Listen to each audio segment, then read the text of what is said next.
Salut à tous, c'est Planck de la chaîne, bienvenue sur cette vidéo qui aujourd'hui va parler un petit peu des autocrates et en l'occurrence d'un petit article qui est proposé par The Conversation et l'auteur c'est Daniel Treisman qui est un professeur des sciences politiques à l'université de Californie. Je trouve que c'est intéressant le thème de fond et les questions qu'on peut se poser sur notre propre gouvernement, mais de façon générale sur nous-mêmes en tant que gouvernants de notre propre vie. C'est beau gosse ça.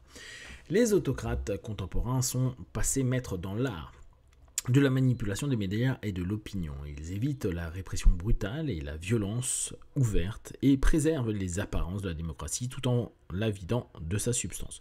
Je ne vais pas tout vous lire, mais globalement, ce qui m'intéresse, c'est qu'on puisse s'interroger sur justement ce qu'est aujourd'hui la manipulation de beaucoup de personnes qui ont du pouvoir et comment nous aussi dans notre quotidien on peut être dans ce rapport de manipulation pour orienter les points de vue vis-à-vis de ce que l'on fait dans un cadre perso, professionnel, etc. etc.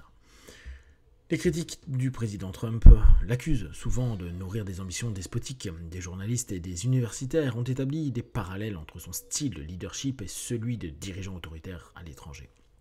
Certains démocrates avertissent que les US glissent vers l'autocratie, un système au sein duquel un dirigeant détient un pouvoir sans limite.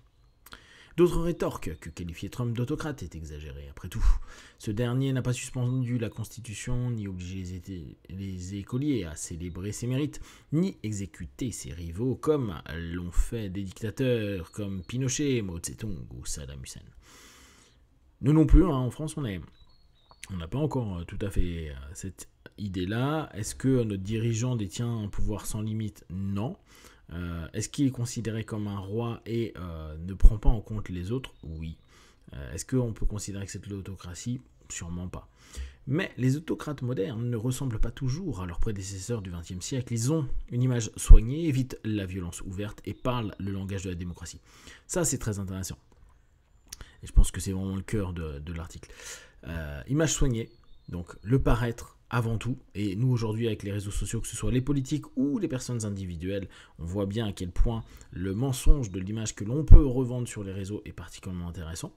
Prendre aussi en compte qu'il y a l'ensemble des projections que les gens ont sur les personnes et que les réseaux, même si la personne a une image X, elle peut être considérée comme Y par quelqu'un d'autre, par le viewer, qui a déjà son idée, et si elle a une bonne image, va être un diffuseur d'une image qui n'est pas réellement celle proposée, mais qui deviendra l'image perçue par le plus grand groupe.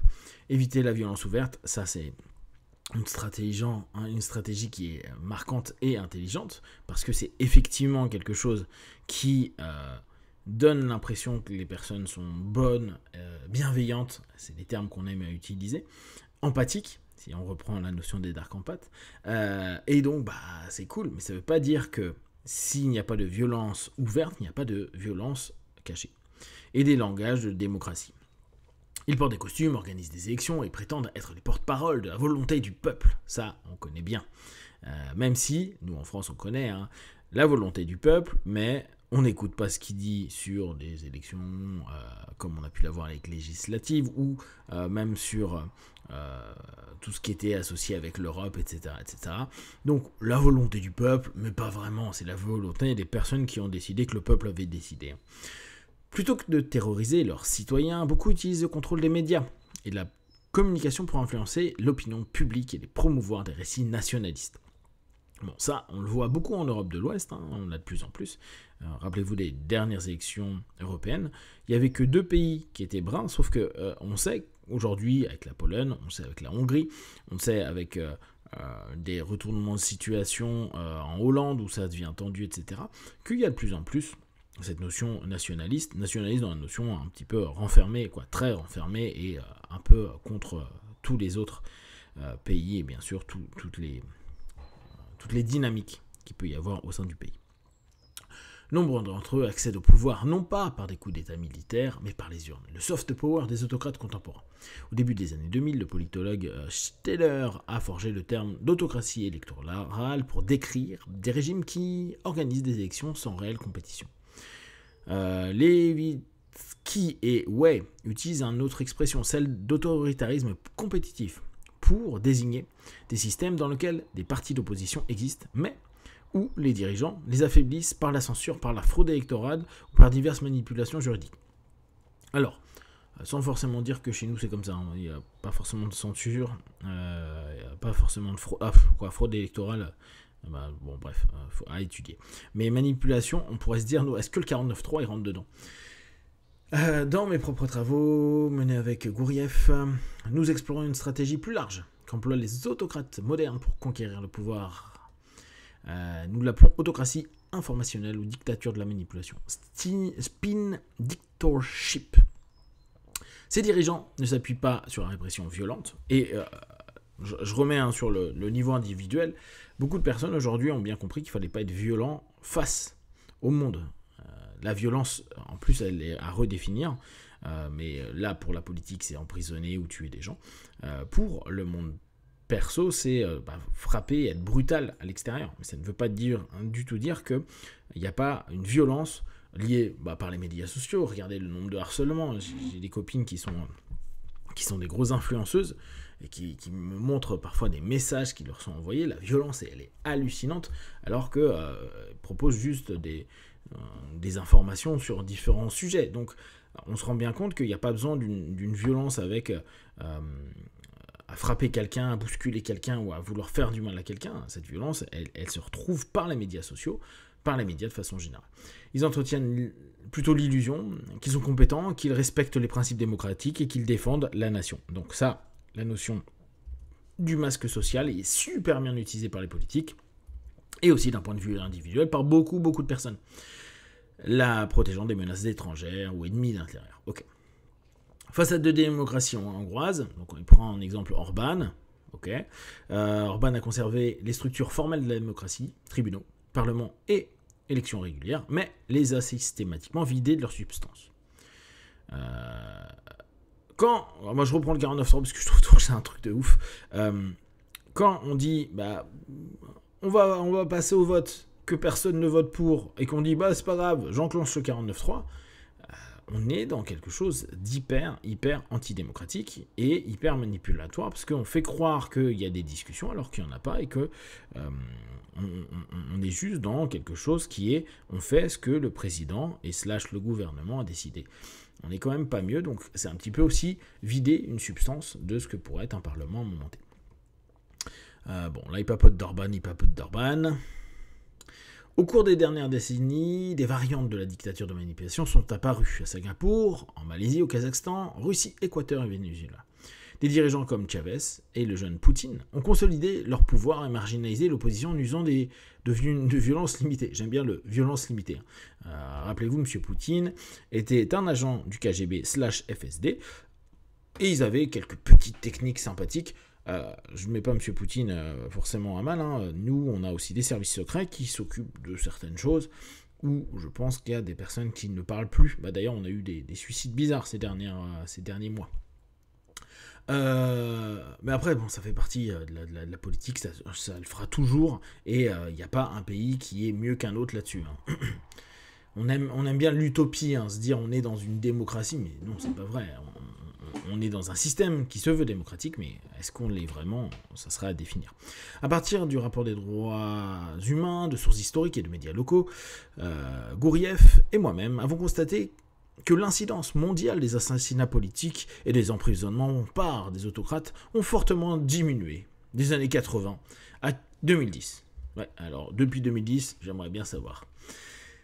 On peut légitimement se demander la question de pourquoi. Dans un monde interconnecté, la répression ouverte a un coût. Et ça, je trouve que c'est vraiment intéressant. Pareil, la brutalité aujourd'hui, l'ensemble des éléments qui pourraient être visuellement condamnés, on va pas le faire. Tout va se faire par une sémantique, par des menaces, par du harcèlement, par plein de choses. Et ça, que ce soit politique, mais que ce soit aussi individuel. Et là, il y a vraiment quelque chose de nouveau, entre guillemets, en tout cas de plus subtil. Parce que nouveau, rien du tout. Machiavel, vous le lisez, vous voyez que tout se joue sans que ce soit vu. Attaquer les journalistes et dissidents peut inciter des gouvernements étrangers à imposer des sanctions économiques et dissuader les entreprises internationales d'y investir leurs fonds. Ouais, bon, alors là, j'ai envie de vous dire, avec ce qui se passe en ce moment, on voit que là aussi c'est très relatif. Ça dépend ce que ça peut faire gagner. Cependant, lors d'épisodes de crise, même les dictateurs de la manipulation reviennent souvent à des tactiques plus traditionnelles. En Russie, Poutine a violemment réprimé des manifestants et emprisonné des opposants politiques. On verra là, j'enregistre ça le 10/09 et aujourd'hui c'est bloquons tout. On verra comment nous, notre propre gouvernement, réagit quand il y a la population, en tout cas des mouvements populaires, qui manifestent parfois un petit peu durement. Est-ce que la répression va se faire comme au Népal, hein, je pense que vous avez vu ça hier ou avant-hier, où le Népal qui avait décidé que les médias sociaux, ils allaient les couper, et puis qui ont refusé la manifestation, notamment parce que les jeunes ont dépassé une limite que le gouvernement ne voulait pas, ils ont tiré à balles réelles. Bon, les violences, là on n'est pas dans la grande subtilité de la manipulation. Il y a eu beaucoup de morts, malheureusement. Les États-Unis sont-ils encore une démocratie ? Bon, là, il y a du questionnement dessus. Mais en gros, il dit que c'est encore une démocratie parce qu'il a pas bougé, il n'a pas touché la Constitution, etc., etc. Nous, ce qui nous intéresse donc dans tout ce cheminement, c'est vraiment se dire, est-ce qu'aujourd'hui, il faut absolument passer par quelque chose de violent visuellement pour influencer et orienter les gens ? Non, c'est pas le cas. On voit que des harcèlements en ligne peuvent pourrir la vie de gens. Il y a des personnes qui malheureusement mettent fin à leur jour à cause de ça. Il y a des personnes qui tombent en dépression, donc il y a des postes qui se libèrent. Donc il y a plein de choses, imaginez en entreprise. Les harcèlements des N+1, mais parfois même des collègues qui veulent une place ou qui n'aiment pas trop quelqu'un ou qui veulent plein de choses. La manipulation, c'est important de l'étudier, de la comprendre, de voir l'ensemble des éléments et de se protéger. Alors bien sûr, on ne peut pas se protéger tout et quelqu'un qui pense qu'on ne peut pas le manipuler, quelqu'un qui est encore plus manipulable. Et même s'il a les connaissances, il est tellement sûr et hautain par rapport à ça qu'il va se faire avoir par quelqu'un à un moment ou à un autre. Le tout, c'est de s'en rendre compte et de réussir à prendre un pas de recul, de réussir à recadrer, de réussir à limiter l'impact des manipulations sur vous et ne jamais croire que vous savez. On ne sait jamais. Et il y a des gens qui sont toujours plus malins que nous, il y a des groupes qui sont plus malins que nous. Bref, ce qui est logique, hein, les systèmes sont puissants.